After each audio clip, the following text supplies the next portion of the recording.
Initiate mechanical feeding.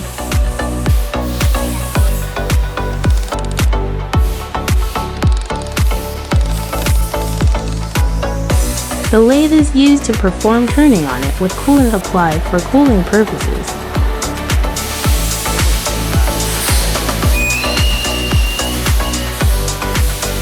Secondary processing is carried out to achieve the completion of product manufacturing.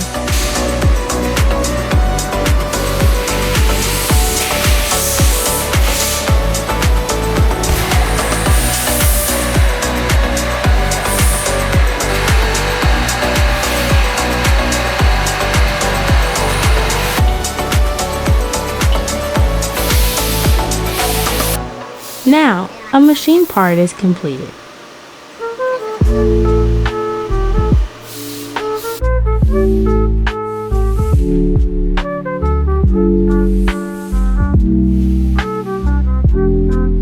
Workers conduct inspections on the products